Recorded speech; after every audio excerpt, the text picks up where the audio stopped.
ఆరోగ్యానికి ఎంతో మేలు చేసే ఆకుకూరల కలగూరండి ఇది. ఇందులో మనకి బతువ, అలాగే గంగవావిలి, కొయ్య తోటకూర, కొంచెం మెంతి కూర అన్నీ కలిపి చేశాను. అండ్ చాలా న్యాచురల్ వేలో చేశాను. చాలా సింపుల్ అండి అండ్ చాలా హెల్దీ.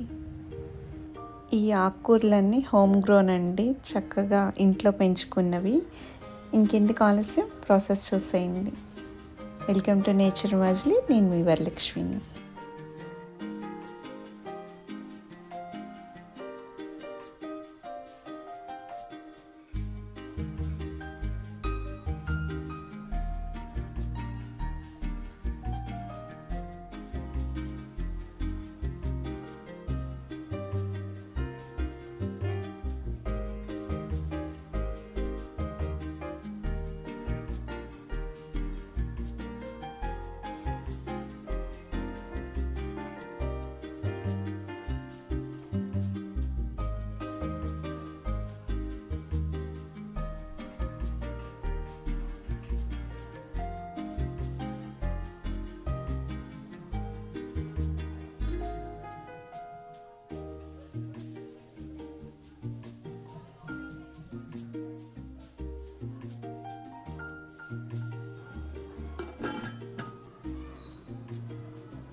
ఆకుకూర ఉడికినాక లాస్ట్లో మనం చింతపండు పులుసు యాడ్ చేసుకుందాము.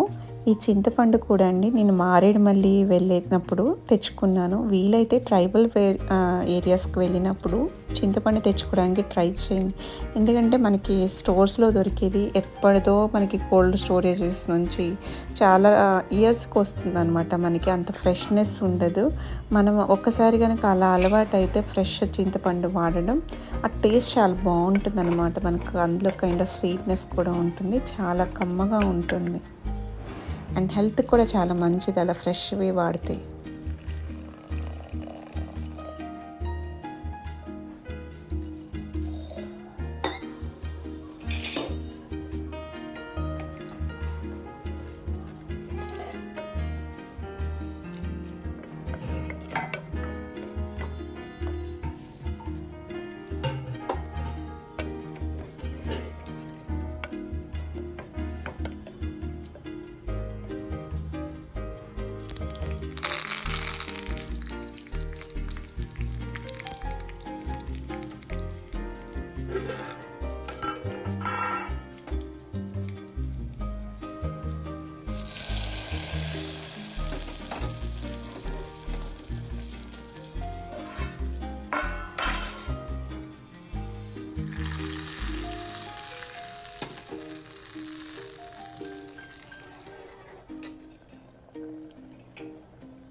మీ అందరికీ ఈ రెసిపీ నచ్చింది అనుకుంటున్నాను. నచ్చితే తప్పకుండా లైక్ చేయండి, అలాగే ఎలా ఉందో కామెంట్ చేయండి. కొత్త వాళ్ళైతే సబ్స్క్రైబ్ చేసుకోవడం మర్చిపోవద్దు మరిన్ని రెసిపీస్ కోసం. Thank you for watching. Bye bye.